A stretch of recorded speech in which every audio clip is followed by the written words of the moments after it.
Hi friends, welcome to Deepika reviews. Mega సందేశం upcoming ఎపిసోడ్లో ఏం జరగబోతుందో తెలుసుకోవాలనుకుంటున్నారా? అయితే ఛానల్ను సబ్స్క్రైబ్ చేసుకొని సపోర్ట్ చేయడం మర్చిపోకండి. మనం చెర్రీని చంపుతుంటే గగన్ గాడు వచ్చి ఆపుతాడే కానీ వీడియో ఎందుకు తీస్తాడు పిన్ని అని చెప్పి అపూర్వ అడుగుతూ ఉంటుంది. అవును కదమ్మాయి అని గోరింటాకు అంటూ ఉంటుంది.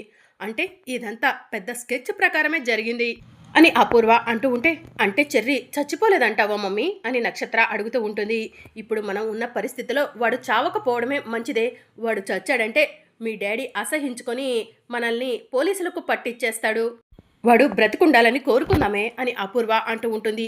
మమ్మీ, వాడు బ్రతుకుంటే మళ్ళీ నన్ను టార్చర్ చేస్తాడు అని నక్షత్ర అంటూ ఉంటే, టార్చరే బెస్ట్ బేబీ, ఇంట్లో నుంచి బయటకు పోవటం కన్నా అని అపూర్వ అంటూ ఉంటుంది. అవును బేబీ, మీ మమ్మీ చెప్పింది కరెక్టే అని చెప్పి గోరింటాకు చెప్తూ ఉంటుంది. ఇక మరోవైపు పిన్ని, నక్షత్ర, మీ ఇద్దరిలో ఎవరికి ఈసారి చెర్రీ ఆత్మ రూపంలో కనిపించినా కూడా చెర్రీని పట్టుకోండి. అది చెర్రీ గడి ఆత్మ కాదు, నిజంగా చెర్రీ మిమ్మల్ని ఆట ఆడిస్తున్నాడు అని చెప్పి అపూర్వ చెప్తూ ఉంటుంది. ఇప్పుడు కన్ఫర్మ్ అయింది కదమ్మాయి, ఇక మీదట ఆ చెర్రీ గడి ఆత్మ మాకు కనిపించిందే అనుకో. చిచి, ఆ చెర్రీ గడి ఆత్మ ఏంటి? ఆత్మ కాదు, ఆ చెర్రీగడే మమ్మల్ని భయపెట్టడం కోసం ఆత్మరూపంలో వస్తే ఈసారి ఖచ్చితంగా పట్టుకొని తీరుతాము అని చెప్పి గోరింటాకు చెప్తూ ఉంటుంది. అమ్మాయి అపూర్వ, పోలీసులు నిన్ను పట్టుకుపోయినా కూడా మా పేర్లు చెప్పొద్దు, కాస్త మేమైనా బయట ఉంటే నీకు ఏదో ఒక విధంగా సహాయం చేస్తాము అని చెప్పి గోరింటాకు అంటూ ఉంటుంది. నేనే జైలుకు వెళ్ళాలంటే మిమ్మల్ని ఎలా పంపిస్తాను పిన్ని అని చెప్పి అపూర్వ చెప్తూ ఉంటుంది. నువ్వైతే ధైర్యంగా ఉన్నావు కానీ మాకైతే ధైర్యం సరిపోవట్లేదు. అల్లుడు గారు కోపంగా ఉన్నారు, పోలీసులకు కూడా ఫోన్ చేశారు, పోలీసులు ఎప్పుడు వస్తారోనని భయంగా ఉంది అని చెప్పి గోరింటాకు చెప్తూ ఉంటుంది. అవును మమ్మీ అని నక్షత్ర అంటూ ఉంటే, మీరిద్దరూ అనవసరంగా కంగారు పడి నన్ను కంగారు పెట్టకండి. ఈరోజు మనం ఎట్టి పరిస్థితిలో పోలీస్ స్టేషన్కి వెళ్ళట్లేదు, పోలీసులు మనల్ని అరెస్ట్ చేయట్లేదు, ఎందుకంటే చెర్రీగాడు బ్రతికే ఉన్నాడు. ఇదంతా కూడా గగన్ చెర్రీ కలిసి ఆడుతున్న నాటకం అని చెప్పి అపూర్వ చెప్తూ ఉంటుంది. అది నాటకమని మనకు అర్థమైంది, కానీ అల్లుడు గారికి అర్థం కాదు కదమ్మాయి అని చెప్పి గోరింటాకు అంటూ ఉంటే, అవసరమైతే మీ అల్లుడు గారు కూడా ఇది నాటకమని తెలిసేలా చేస్తాను పిన్ని అని చెప్పి అపూర్వ అంటూ ఉంటుంది. అల్లుడు గారు ఇంకా నీ మాట నమ్ముతాడా అమ్మాయి అని అపూర్వను గోరింటాకు అడుగుతూ ఉంటుంది. నమ్ముతాడు పిన్ని, నమ్మక ఏం చేస్తాడు అని చెప్పి అపూర్వ అంటూ ఉంటుంది. సరే అమ్మాయి, నీ ప్రయత్నాలు నువ్వు చెయ్యి, మా ప్రయత్నాలు మేము చేస్తాము అని గోరింటాకు అక్కడి నుంచి ఏడుస్తూ వెళ్తూ ఉంటుంది. ఇక మరోవైపు గగన్ వాళ్ళు షాపింగ్ చేస్తూ ఉంటారు. శివ కూడా, భూమి, శివ నీకు ఈ డ్రెస్ బాగుంటుంది అని చెప్పి చెప్తూ ఉంటుంది. నీ ఇష్టమక్క అని శివ చెప్తూ ఉంటాడు. నువ్వు పూర్ణి మ్యాచింగ్ వేసుకోవాలి శివ, అప్పుడే బాగుంటుంది అని అపూర్వ చెప్తూ ఉంటే, నీ ఇష్టమని చెప్పాను కదక్క అని శివ చెప్తూ ఉంటాడు. ఏంటి శివ, పెళ్ళన్న దగ్గర నుంచి అసలు నీ మొహంలో సంతోషమే లేకుండా పోయింది, ఏదో బలవంతంగా మేము నీకు పెళ్లి చేస్తున్నట్టు అనిపిస్తుంది అని చెప్పి భూమి అంటూ ఉంటే, అలాంటిది ఏం లేదులే వదిన, శివ ఫస్ట్ నుంచి కూడా అలానే ఉంటాడు అని పూర్ణి చెప్తూ ఉంటే, బావా చూసావా మన పూర్ణి అప్పుడే తనకు కాబోయే భర్తకు సపోర్ట్ చేస్తుంది అని భూమి చెప్తూ ఉంటే, చూస్తున్నాను భూమి అని చెప్పి గగన్ అంటాడు. మీరు ఇలా అందరూ కలిసి ఉంటేనే నాకు కూడా సంతోషం భూమి అని శారద సంతోషపడుతూ ఉంటుంది. ఇక అలా షాపింగ్ చేస్తూ ఉన్నప్పుడు బిందు షాప్ దగ్గరకు వస్తుంది. శివ బిందుని చూసి పరిగెత్తుకుంటూ వెళ్ళి, బిందు నువ్వేంటి ఏకంగా ఇక్కడికే వచ్చేసావు అని అడుగుతూ ఉంటాడు. మన ఇద్దరి ప్రేమ గురించి భూమి వదినకు చెప్పావా శివ అని బిందు అడుగుతూ ఉంటుంది. చెప్పే సందర్భం రాలేదు బిందు అని చెప్పి శివ చెప్తూ ఉంటాడు.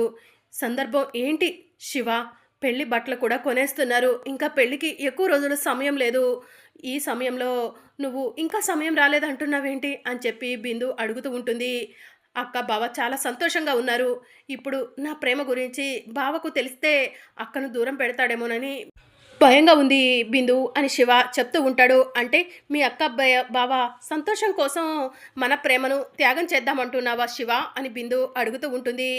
అలాంటిది ఏం జరగదు బిందు, అక్కకు ఏదో ఒక సమయంలో చెప్తాను అని శివ చెప్తూ ఉంటాడు.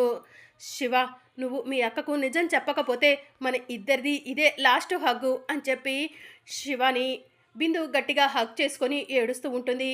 ఇక అప్పుడే శివకి బట్టలు సెలెక్ట్ చేస్తుంటే శివ ఎక్కడికి వెళ్ళాడు అని భూమి శివాని వెతుక్కుంటూ వస్తూ ఉంటుంది. బిందు శివ హగ్ చేసుకొని ఉండటం భూమి చూస్తుంది. ఇదేంటి శివ ఇంత సీక్రెట్గా బిందుని కలుస్తున్నాడు, బిందుకి శివకి మధ్య ఏముంది, అసలు బిందు శివాని ఎందుకు హగ్ చేసుకుంది అని చెప్పి భూమి ఆలోచిస్తూ ఉంటుంది. ఎక్కువ సమయం లేదు. శివని అసలు విషయం ఏంటో అడిగి తెలుసుకోవాలి అని భూమి మనసులో అనుకొని అక్కడి నుంచి వెళ్ళిపోతుంది. ఇక మరోవైపు పోలీసులు శరత్చంద్ర ఇంటికి వచ్చి శరత్చంద్ర గారు అని చెప్పి పిలుస్తూ ఉంటారు. ఇంకా శరత్చంద్ర రూమ్లో నుంచి బయటకు వస్తాడు. శరత్చంద్ర గారు మీరు ఫోన్ చేశారు అని చెప్పి పోలీసులు అడుగుతూ ఉంటారు. అవును ఎస్ఐ గారు, మా ఇంట్లో పెద్ద క్రిమినల్ ఉంది. ఆ క్రిమినల్ని అరెస్ట్ చేయడం కోసమే ఫోన్ చేశాను అని శరత్చంద్ర చెప్తూ ఉంటాడు. క్రిమినలా? అది కూడా మీ ఇంట్లో? ఎవరు శరత్చంద్ర గారు అని పోలీసులు అడుగుతూ ఉంటారు. ఇంకెవరు, అపూర్వ అని చెప్పి శరత్చంద్ర అంటూ ఉంటాడు. ఇక అప్పుడే శరత్చంద్ర అపూర్వ అపూర్వ అని చెప్పి కోపంగా పిలుస్తూ ఉంటాడు. ఇక అపూర్వ టెన్షన్ పడుతూ పోలీసుల దగ్గరకు వస్తుంది. అపూర్వ గారు ఏం తప్పు చేశారు, ఎందుకు క్రిమినల్ అంటున్నారో ఏమైనా సాక్ష్యాలు ఉన్నాయా శరత్చంద్ర గారు అని ఎస్ఐ అడుగుతూ ఉంటాడు.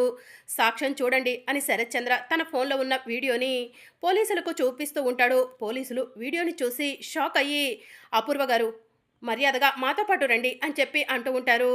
ఎస్ఐ గారు నేను చెప్పేది వినండి అని అపూర్వ అంటూ ఉంటే సాక్ష్యాలు ఆధారాలు దొరికిన తర్వాత మీరు తప్పించుకోలేవరు అపూర్వ గారు అని చెప్పి పోలీసులు అంటూ ఉంటారు. ప్లీజ్ ఎస్ఐ గారు నేను చెప్పేది ఒక్కసారి వినండి, తర్వాత మీరు చెప్పినట్టు నేను వింటాను అని చెప్పి అపూర్వ అంటూ ఉంటుంది. అపూర్వ చెప్పేవి ఏవి కూడా వినొద్దు.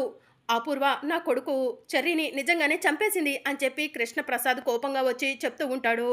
ఇక అప్పుడు మీరా కోపంగా అపూర్వ దగ్గరకు వెళ్ళి ఇన్ని రోజులు నిన్ను ఎంతగానో నమ్మాను, వదిన అంటే అమ్మతో సమానం అంటారు, అలాంటి వదిన ఇలాంటి దుర్మార్గానికి పాల్పడిందంటే నమ్మలేకపోతున్నాను. నా కొడుకు చెర్రీ ఏం ద్రోహం చేశాడు, ఏం తప్పు చేశాడు, నా కొడుకు చెర్రీని ఎందుకు చంపాలనుకున్నావు, నా కొడుకు చెర్రీని ఎలా అయితే చంపావో నిన్ను కూడా అలానే చంపేస్తాను అని చెప్పి మీరా అపూర్వ గొంతు పట్టుకొని నులుముతూ ఉంటుంది. మేడం మేడం ఆవిడ తప్పు చేసిందని సాక్ష్యం ఉంది, ఆవిడను శిక్షించడానికి చట్టం ఉంది, చట్టాన్ని మీ చేతుల్లోకి తీసుకొని మీరు శిక్షార్హులు అవ్వద్దు మేడం అని చెప్పి ఎస్ఐ చెప్తూ ఉంటాడు. ఇప్పుడు ఈ అపూర్వను మీరు పోలీస్ స్టేషన్కు తీసుకెళ్తారు. ఈ అపూర్వ ఏదో ఒకలా బయటికి వస్తుంది, రాకపోయినా కూడా దీనికి ఇప్పుడే శిక్ష పడదు కదా, కానీ నా కొడుకు చెర్రీని చంపేసి నాకు ఇప్పుడే ఈ అపూర్వ శిక్ష వేసింది కదా, అలాంటి అపూర్వ బ్రతకటానికి వీల్లేదు, ఈ అపూర్వను ఇప్పుడే చంపేస్తాను అని చెప్పి మీరా అపూర్వ గొంతు పట్టుకొని నులుముతూ ఉంటుంది. మీరా ఒక్క నిమిషం ఆగు, నువ్వు ఇప్పుడు జైలుకు వెళ్ళి జైల్లో కూర్చుంటే మన బిందువుకి ఎవరు పెళ్లి చేస్తారు చెప్పు. వద్దు మీరా, పోలీసులు చెప్పినట్టు చట్టాన్ని మన చేతుల్లోకి తీసుకోవద్దు అని కృష్ణప్రసాద్ చెప్తూ ఉంటాడు. అపూర్వ ఈరోజు కాకపోయినా ఏదో ఒక రోజు నీకు శిక్ష పడుతుంది, నా కొడుకు చెర్రీ ఈ భూమి మీద లేకుండా చేసావు కదా, అంతకంతకు అనుభవిస్తావు, నువ్వు చూస్తూ ఉండు అని చెప్పి మీరా అపూర్వను అంటూ ఉంటుంది. అపూర్వ గారు మర్యాదగా మాతో పాటు రండి అని ఎస్ఐ అంటూ ఉంటే ఒకే ఒక చిన్న లాజిక్ని ఇక్కడ మర్చిపోతున్నారు. ఫోన్లో ఉన్న వీడియోని చూసి నేనే నేరస్తురాలనుకుంటున్నారు. నేను ఎలాంటి నేరం చేయలేదని నిరూపించుకోవడానికి నాకు ఒకే ఒక్క అవకాశం ఇవ్వండి ఎస్ఐ గారు అని అపూర్వ అంటూ ఉంటుంది. ఏం అవకాశం ఇవ్వమంటారు, మీరు మర్డర్ చేసినట్టు సాక్ష్యాలతో సహా ఇక్కడ కనిపిస్తుంది కదా అని ఎస్ఐ అంటూ ఉంటాడు. నేను చెర్రీని చంపా అంటున్నారు, చెర్రీని నిజంగా నేను చంపుంటే ఈ వీడియో తీసింది ఎవరు ఎస్ఐ గారు, ఎవరినైనా చంపుతుంటే వచ్చి అడ్డుకుంటారు కానీ వీడియో ఎలా తీస్తారు ఎస్ఐ గారు, ఇదంతా కూడా ఏఐ క్రియేషన్ అని అర్థం కావట్లేదా ఎస్ఐ గారు అని చెప్పి అపూర్వ అంటూ ఉంటుంది. అపూర్వ గారు చెప్పింది కూడా కరెక్టే కదా అని చెప్పి ఎస్ఐ శరత్చంద్రాని అంటూ ఉంటాడు. అపూర్వ తప్పించుకోవడం కోసం ఎన్నో చెప్తుంది, వాటన్నిటిని నమ్మొద్దు ఎస్ఐ గారు అని చెప్పి కృష్ణప్రసాద్ అంటూ ఉంటాడు. ఎస్ఐ గారు లాజిక్ ప్రకారం ఒక్కసారి ఆలోచించండి, నువ్వు కూడా ఒక్కసారి ఆలోచించు బావా, ఈ వీడియో తీసింది ఎవరో కానీ కావాలని చేసినట్టు అనిపించట్లేదా బావా, నేను మన చెర్రీ గడిని చంపుతుంటే చూసిన వాళ్ళైనా వచ్చి కాపాడాలి కదా, కాపాడకుండా వీడియో ఎలా తీస్తారు బావా అని చెప్పి అపూర్వ శరత్చంద్రాని అడుగుతూ ఉంటుంది.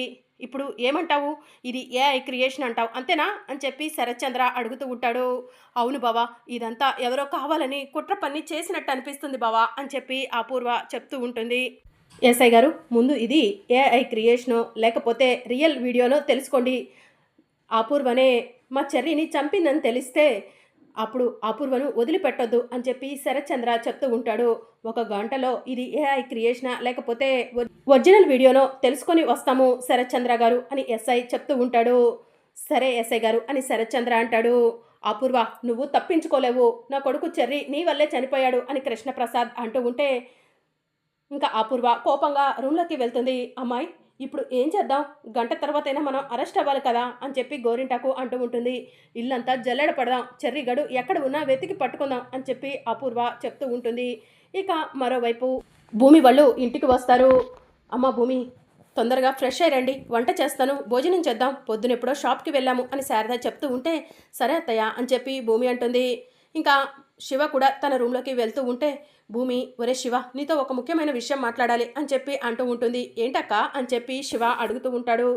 ఇక్కడ కాదురా, రా వెళ్దాం అని చెప్పి భూమి శివాని తీసుకొని రూమ్లోకి వెళ్తుంది. ఏంటో చెప్పక్క అని శివ అడుగుతూ ఉంటాడు. ఒరే శివ, నువ్వు నా దగ్గర ఏదైనా దాస్తున్నావా అని భూమి అడుగుతూ ఉంటుంది. అంటే ఏంటక్క అని శివ అడుగుతూ ఉంటాడు. నేను అడుగుతున్న దానికి సమాధానం చెప్పు, నువ్వు ఏ విషయం గురించైనా నా దగ్గర దాస్తున్నావా శివ అని భూమి అడుగుతూ ఉంటుంది. అది అక్క, అది అని చెప్పి శివ కంగారు పడుతూ ఉంటే, ఏదైనా సరే నిజం చెప్పు శివ అని చెప్పి భూమి అడుగుతూ ఉంటుంది. నన్ను క్షమించక్క, నన్ను క్షమించు అని శివ భూమి కాళ్ళు పట్టుకుంటాడు. మరి అప్కమింగ్ ఎపిసోడ్లో ఏం జరగనుందో తెలుసుకోవాలనుకుంటున్నారా? అయితే ఛానల్ను సబ్స్క్రైబ్ చేసుకుని సపోర్ట్ చేయడం మర్చిపోకండి. Thank you for watching.